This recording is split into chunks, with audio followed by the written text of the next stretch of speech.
todos y todas, bienvenidos a un nuevo episodio de nuestro podcast. Me encuentro con Agustina Pineda. Hola. Noemí Gregoire. Hola. Y mi nombre es Tía José Orellana. Y nuestro podcast es titulado Educación Inclusiva, leyes que transforman las escuelas. Bueno, importante es recalcar que somos estudiantes de Pedagogía en Educación Diferencial de primer año, así que recién estamos empezando con las leyes y decretos. Sí, y hoy vamos a analizar las principales políticas educativas inclusivas en Chile y cómo se conectan con la práctica docente. Queremos reflexionar sobre su impacto en la vida escolar y en los procesos de aprendizaje de nuestros estudiantes. Sí, porque detrás de cada norma hay un propósito muchísimo mayor, que es garantizar el derecho a la educación de todas las personas. El día de hoy hablaremos sobre la Ley General de Educación, la Ley de Inclusión Escolar, la Ley 20.422 y los decretos como el 170, el 83 y el 67 que marcan el rumbo a una educación muchísimo más justa y accesible. Bueno, me gustaría comenzar hablando sobre la Ley General de Educación, que fue promulgada en el año 2009 y es una de las leyes más relevantes porque establece que la educación es un derecho fundamental y que el sistema debe basarse en principios como lo es la equidad, la calidad y también la inclusión. Lo más importante de esto es que reconoce la diversidad como un valor y obliga al Estado y a los establecimientos a garantizar condiciones que también permitan la participación de la totalidad de estudiantes. Eso cambió profundamente la forma en que atendemos las escuelas. Antes se pensaba que la inclusión era como algo opcional o solo para ciertos grupos, pero la Ley General de Educación deja muy en claro que es una responsabilidad compartida. Y nosotros como futuras educadoras diferenciales, esta ley nos invita a mirar la educación no desde la homogeneidad, sino desde las diferencias que enriquecen los aprendizajes. Además, nos desafía a cuestionar las prácticas escolares que aún siguen reproduciendo la desigualdad. Por ejemplo, cuando un colegio o una escuela acepta a un estudiante con discapacidad, pero no tiene los apoyos suficientes, no se está cumpliendo el principio de la equidad que plantea la Ley General de Educación. Exactamente, y ahí también entra la Ley de Inclusión Escolar, que fue promulgada en el año 2015, que busca eliminar la selección y el lucro, ya porque promueve el acceso equitativo. Y esta ley también pretende que la educación no sea solamente un privilegio, sino también un derecho que garantice el Estado. A mí me parece una ley muy potente en verdad, pero también difícil de implementar, porque no basta con abrir las puertas, sino que hay que transformar las prácticas pedagógicas y culturales dentro de los establecimientos educacionales. Sí, porque muchas veces se cumple la ley en lo administrativo, pero no en lo pedagógico. La inclusión se vive realmente cuando los estudiantes siempre parten, siempre participan o son valorados por lo que aportan. Así es. Por eso existen estas dos leyes, que son el punto de partida para una escuela que no tan solo recibe a todos, sino que también les enseña a todos. Exacto. Por otro lado, también existe la Ley 20.422, promulgada en el año 2010, que establece las normas sobre la igualdad de oportunidades, la inclusión social de las personas con discapacidad. Ya esta introduce conceptos fundamentales como lo es la accesibilidad universal, el diseño universal y ajustes razonables que deben estar presentes en todos los espacios públicos, incluyendo también las escuelas. A mí en lo personal me gusta mucho esta ley porque pone en el centro a la persona y no la discapacidad, y nos obliga a cambiar el foco. La discapacidad no está en el estudiante, sino en el entorno que no ofrece las condiciones adecuadas para la participación de cada uno de ellos. Totalmente, y es una ley que se puede aplicar de forma muy concreta. Por ejemplo, cuando una escuela instala señales éticas visuales, rampas o implementa apoyos comunicativos, está aplicando accesibilidad universal.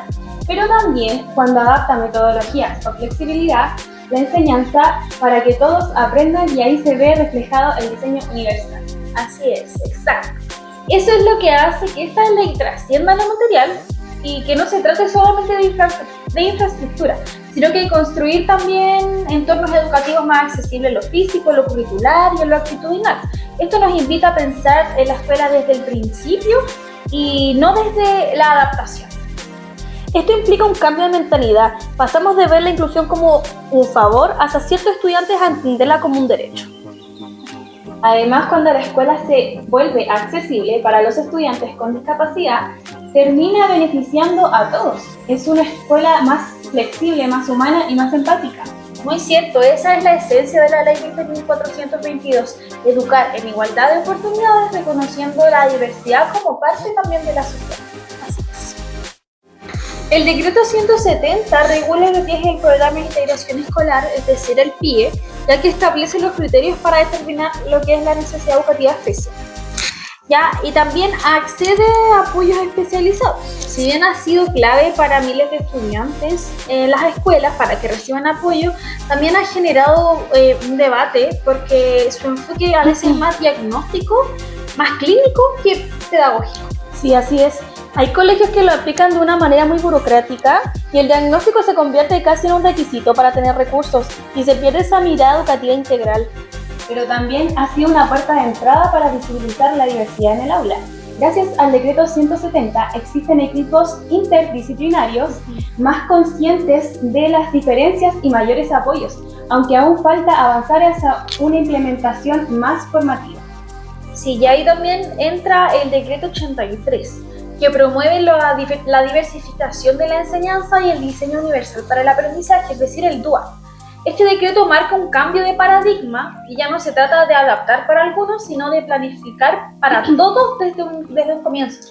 El DUA es una herramienta maravillosa, nos permite ofrecer distintas formas de presentar la información y diferentes maneras de que los estudiantes expresen lo que aprenden y múltiples oportunidades para motivarlos. Exacto. Además, el decreto 183 nos hace pensar en la planificación como un acto ético. Si yo planifico considerando la diversidad, estoy garantizando la participación de todos los estudiantes, no solo de quienes se ajustan al modelo tradicional. Sí, ambos decretos, el 170 y el 83, son complementarios, ¿cierto? Pero requieren docentes con una mirada crítica y más reflexiva. Aplicarlos no es solo cumplirlo como un trámite cualquiera, sino es transformar la enseñanza también desde una inclusión mucho más grande. Un decreto importante también que no hemos mencionado es el decreto 67, ya que regula la evaluación, la planificación y la promoción escolar. Esto introduce lo que es la evaluación formativa y la idea de una mejora continua, enfocándose en los procesos más que en el resultado final. Este decreto es un gran avance, cambia la mirada tradicional de la evaluación como un castigo-control y la convierte en una oportunidad para aprender. Evaluar formativamente significa acompañar, retroalimentar y valorar los procesos individuales de cada estudiante.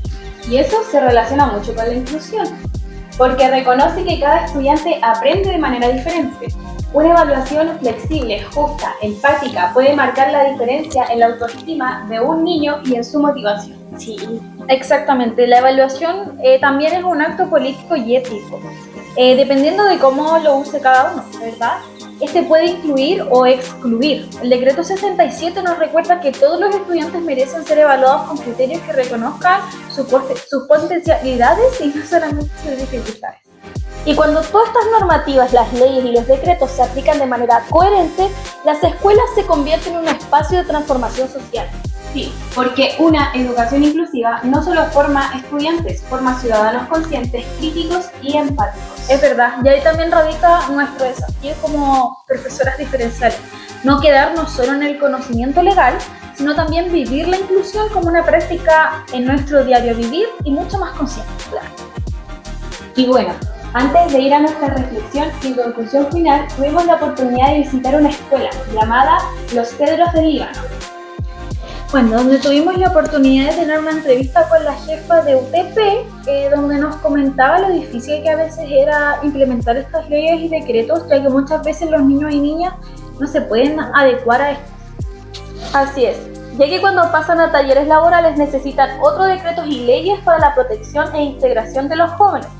También nos comentó lo difícil que es implementarlas, ya que no tienen muchos recursos y apoyos para niños y jóvenes con discapacidad o necesidad. Bueno, y en resumen, las políticas educativas inclusivas son el marco que nos permite avanzar hacia una educación más justa, pero necesitan docentes comprometidos con hacerla realidad. Porque la inclusión no se trata de leyes en papel, sino de acciones concretas en las aulas, en los pasillos y en las comunidades. Y ese es nuestro rol: comprender, aplicar y transformar, porque una escuela que incluye también enseña con amor y justicia. Bueno, y esto sería todo nuestro podcast. Gracias por acompañarnos. Hasta el próximo episodio. Y recuerden, la inclusión no se decreta, se construye día a día. Adiós. Adiós.